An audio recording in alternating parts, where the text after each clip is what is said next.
Hello मेरे प्यारे भाइयों बहनों, आज के लेक्चर में हम क्या है कि ideas that have help Mankind के बारे में पढ़ते हैं। इनके जो लेखक है बर्ट्रांड रसेल है और इनका मतलब क्या है कि ideas that have help Mankind मतलब वो आइडिया, वो विचार जिसने मानव को क्या किया है, वो हेल्प किया है, आगे बढ़ने में क्या किया है, मदद किया है, उनके बारे में क्या करते हैं हम लोग आज पढ़ते हैं।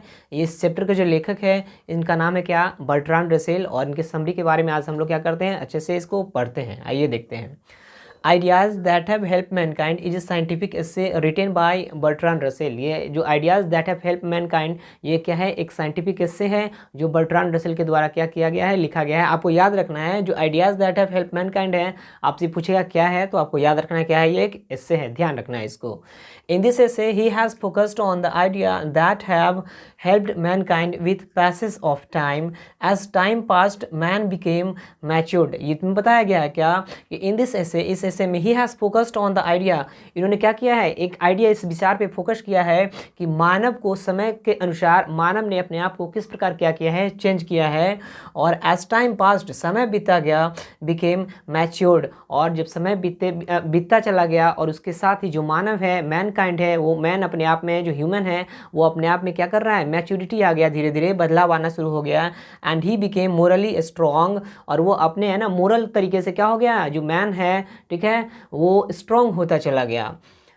ही became civilised and saved himself. और ये जो पहले तो जो ह्यूमन था वो सिविलाइज नहीं था, अनसिविलाइज था, लेकिन जब समय बीता गया, ठीक है, तो उसके अनुसार क्या हो गया, जब आदमी मैच्योरिटी धीरे धीरे आता गया, तो आदमी क्या हो गया, होता चला गया, वो आदमी होता चला गया, आपको सिविलाइज्ड होता चला गया। And saved himself from being unhuman, और जो पहले जो अनह्यूमन था, जो एक ह्यूमन अनह्यूमन था, वो बाद में ह्यूमैनिटी की तरफ बढ़ा, मानवता की तरफ बढ़ा। और the invention of fire prove to be a milestone in human progress. और जो ह्यूमन के जो प्रोग्रेस है, मानव का जो विकास है, प्रोग्रेस है, उसमें सबसे जो महत्वपूर्ण भूमिका निभाया था वो क्या था, इन्वेंशन ऑफ फायर, जो आग का जो आविष्कार था वो क्या किया था, बहुत ज़्यादा महत्वपूर्ण भूमिका निभाया था। पहले क्या करते थे, पहले जो आदि मानव होते थे, लोग होते थे, ह्यूमन होते थे, वो क्या करते थे, कच्चा मांस खाते थे।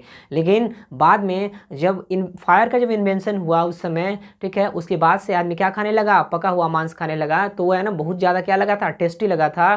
तो इस पार्ट में बताया गया था क्या कि जो पहले ह्यूमन कच्चा फ्लेश खाता था, कच्चा मांस खाता था, लेकिन बाद में धीरे धीरे हुआ क्या, जब इन्वेंशन ऑफ फायर हुआ, आग का जब आविष्कार हुआ, उसके बाद जो आग के आविष्कार के बाद से जब आग में पकाया हुआ जब मांस खाने के बाद क्या हुआ, इंसान को बहुत ज़्यादा टेस्टी लगा। उसके बाद से क्या किया, ये आदमी है ना, जो लोग हैं, ह्यूमन है, वो फिर पका हुआ मांस ही खाने लगे थे। तो इसलिए बताया गया क्या, the invention of fire prove to be a milestone in human progress. आदमी के प्रोग्रेस में, ह्यूमन के प्रोग्रेस में जो फायर है, फायर का जो इन्वेंशन है, वो एकदम माइलस्टोन का काम किया था। The more ideas which made human prosperous are domestication of animals. और बाद में जो इन्वेंशन ऑफ फायर के बाद हुआ क्या, जो डोमेस्टिकेशन ऑफ एनिमल्स, जो एनिमल्स है, जानवर है, उसका क्या हुआ, डोमेस्टिकेशन हुआ, होना स्टार्ट हो गया। जैसे पहले लोग क्या करते थे, डोमेस्टिकेशन ऑफ एनिमल्स मतलब हुआ क्या कि पहले लोग क्या करते थे कि जो जानवर है उसको नहीं पाला पोसा करते थे, लेकिन बाद में जो जानवर है वो क्या हो गया, हमारे लिए एक डोमेस्टिक एनिमल्स बन गया। जैसे मान लेते क्या, बकरी है, ठीक है ना, गाय है, भैंस है, ये सब क्या था, हमारे लिए डोमेस्टिक एनिमल्स नहीं था। लेकिन जैसे जैसे हम लोग क्या किए, इस जानवर को पालना स्टार्ट किए, तो उस जानवर से हमें क्या हुआ, बहुत चीज़, मांस मिलने लगा, ठीक है ना, दूध मिलने लगा, बहुत सारी चीज़ों का हमें लाभ होने लगा। उसके बाद से क्या हुआ, डोमेस्टिकेशन करना हम लोग क्या किए, एनिमल्स का स्टार्ट कर दिए। एंड एग्रीकल्चर, और उस समय क्या हुआ, एग्रीकल्चर का भी क्या हुआ था, इन्वेंशन हुआ था, कृषि का। The invention of language gave a new life to him. और उसके बाद सबसे बड़ी चीज़ तो ये है कि इन्वेंशन ऑफ लैंग्वेज, जो भाषा है उसका भी क्या हुआ था, इन्वेंशन हुआ था, आविष्कार हुआ था। क्योंकि पहले जो लोग थे वो क्या करते थे आपस में, जैसे अगर मान लीजिए क्या, कोई लोग है, हम सारे लोग हैं, ह्यूमन है, अगर मान लेते क्या उनमें अगर लैंग्वेज ही नहीं है तो क्या बोल सकते, क्या बात कर सकते, क्या नहीं, बिल्कुल नहीं, हमारा वो भाव ही नहीं समझेगा, तो हम फिर कैसे दूसरे से कम्युनिकेट कर सकते हैं, वार्तालाप कर सकते हैं। तो हुआ क्या, इन्वेंशन ऑफ जो लैंग्वेज का जो इन्वेंशन हुआ, ठीक है, भाषा का, वो भी बहुत बड़ा माइलस्टोन का काम किया था ह्यूमन को आगे बढ़ने के लिए।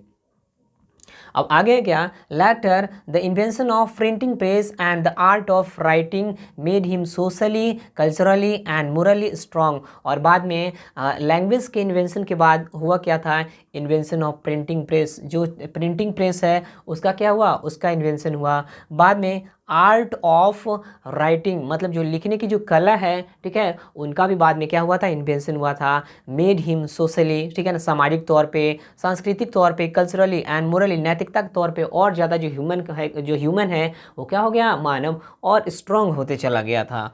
Finally it's an awesome presentation of Bertrand Russell. और फाइनली हम कह सकते हैं क्या कि ये बर्ट्रांड रसेल के द्वारा ये बहुत ही ऑसम, बहुत ही बेहतरीन प्रेजेंटेशन है, in which he has scientifically explained the ideas that have helped that made human stand as per the standard of human and made them superior to animal। और ये सब जो इन्वेंशन हुआ था, invention of fire, invention of language, domestication of animals and agriculture, जो जानवरों का जो हम लोग डोमेस्टिकेशन करना स्टार्ट किए थे, आग का जो आविष्कार है वो, उसके बाद इन्वेंशन ऑफ लैंग्वेज, जो भाषा है, लैंग्वेज का इन्वेंशन हुआ, उसके बाद क्या हुआ था, इन्वेंशन ऑफ प्रिंटिंग प्रेस, उसके बाद आर्ट ऑफ राइटिंग, जो ये सब जो इन्वेंशन हुआ था, उसके बाद जो पहले जो ह्यूमन था वो क्या था, ह्यूमन नहीं था, अनह्यूमन था। लेकिन बाद में जो ये सब का जो विकास हुआ, ठीक है ना, उसके बाद से जो ह्यूमन है वो अपने, है ना, यही सब जो चीज़ है, यही सब जो आइडिया है जिसने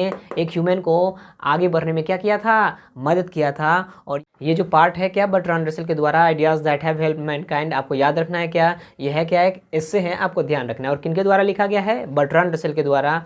और ये आप एकदम अच्छे से, अगर आप एक बार में नहीं समझ में आया होगा तो एक बार और अच्छे से एक बार देख लेना, आपको एकदम बेहतरीन तरीके से समझ में आ जाएगा। और ये आपके एग्जाम में जो समरी है वो पूछा ही जाता है, एक प्रोज सेक्शन से और एक पोएट्री सेक्शन से पूछा जाता है, तो आपको अच्छे से इसको क्या करना है, देख लेना है।